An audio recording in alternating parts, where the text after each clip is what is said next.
What is up, guys? How's it going? In this video I'll be comparing the Samsung Galaxy Nexus to the LG's Optimus P935. Now they both were released during the same time, November 2011. So they both should be packing almost the same kind of specs. Not exactly the same, but we'll get to that in a bit. Now the LG's Optimus P935 weighs in at 136 grams, while the Galaxy Nexus weighs in at 135, so that's just a gram difference. Not much of a big deal there. Their display, however, are different, as the Nexus has a Super AMOLED screen, while the LG's display packs a true HD IPS LCD screen. Now both have almost the same resolution. The LG and the Galaxy Nexus have a 720 by 1280p resolution pixels, while the Optimus P935 screen has a 4.5 inch screen. So the Galaxy Nexus is a little bigger, as it's packing a 4.65 inch screen. So pixels per inch are definitely better here due to the smaller screen size. This has 326 pixels per inch, while the Galaxy Nexus comes in at 316 pixels per inch. So colors do tend to be a little more sharp, a little more crisp on the Optimus P935, while I think they're very clear and very bright, more brighter on the Samsung Galaxy Nexus. Now in terms of storage, the Optimus has an SD card slot if you want to expand memory, while the Galaxy Nexus doesn't. However, the Optimus comes with 2 GB of internal memory and an 8 GB of memory card if you buy a brand new phone, while the Galaxy Nexus only comes in at 16 GB of internal memory. Google is trying to promote their cloud storage, so almost no Nexus device has a SD card slot, both tablets and whatnot.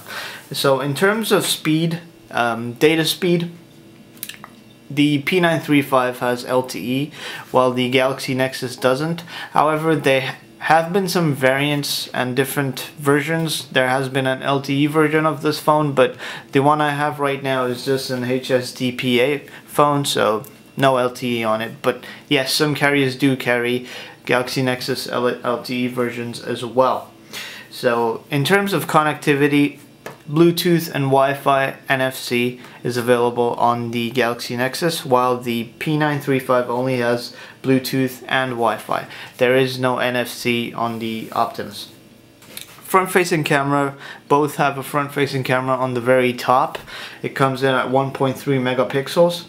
The back camera on the Optimus is an 8 megapixel camera, while the back camera on the Galaxy Nexus is a 5 megapixel camera. Both have autofocus and LED flash. Now the Optimus takes, I would say, better pictures than the Galaxy Nexus. The pictures are more, I would say they're more sharp. They're more, they're not as blurred out. They're more detailed due to the fact that it's a better camera on the Optimus. Now both shoot video as well. This shoots 1080p and this shoots 1080p at 24 frames per second. Now when we come down to the software, I would say this is where the Galaxy Nexus stands out, as this is a Nexus device, so it's running the latest and greatest Android 4.2.2 Jelly Bean, which was just recently released. We'll just quickly go ahead and show you guys the version. There it is, 4.2.2. While on the Optimus, however, it's still on Gingerbread, which is not something very good. Many people would find the reason to not get this phone, but guys, there is a planned upgrade to Ice Cream Sandwich, and hopefully that will come in soon, and in the future maybe Jelly Bean would arrive on this phone as well. This phone is very fast, there's no doubt about that, but in terms of software and OS, these are the different OSs that are running. So now let's move on to CPU. The Optimus has a Qualcomm Snapdragon not a Qualcomm Snapdragon. Qualcomm MDM9200. It's a dual-core processor, 1.5 GHz Scorpion processor. While the Galaxy Nexus over here is a TI OMAP 4460 processor. It's dual-core as well. It clocks in at 1.2 GHz and it's Cortex A9. So 1.5 and 1.2, both dual-core. Both perform very well, I would say. But in terms of specs, this guy over here packs a little more. Now, the Optimus comes in black, while the Galaxy Nexus comes in black and white as well. Both can be got on contract for $0 because they've been around since 2011, so you can get them on contract for $0. However, the Galaxy Nexus retails for around $300 to $500.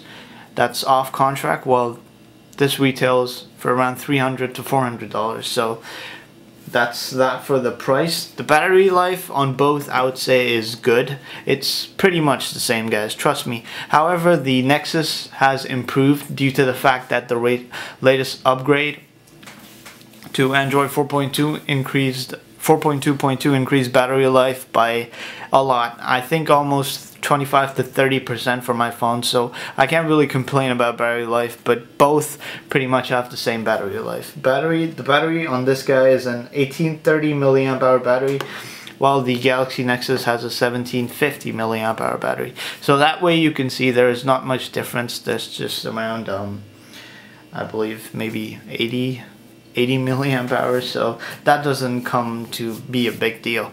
So that's pretty much it, guys. If you like the review, do give this video a thumbs up, this helps me a lot, and do subscribe as that helps me even more. If you have any comments, if you'd like to know anything, do follow me on Twitter or Google+, or just leave a comment in the comment section below. Thanks for watching, guys, and I'll see you in the next one. Bye bye.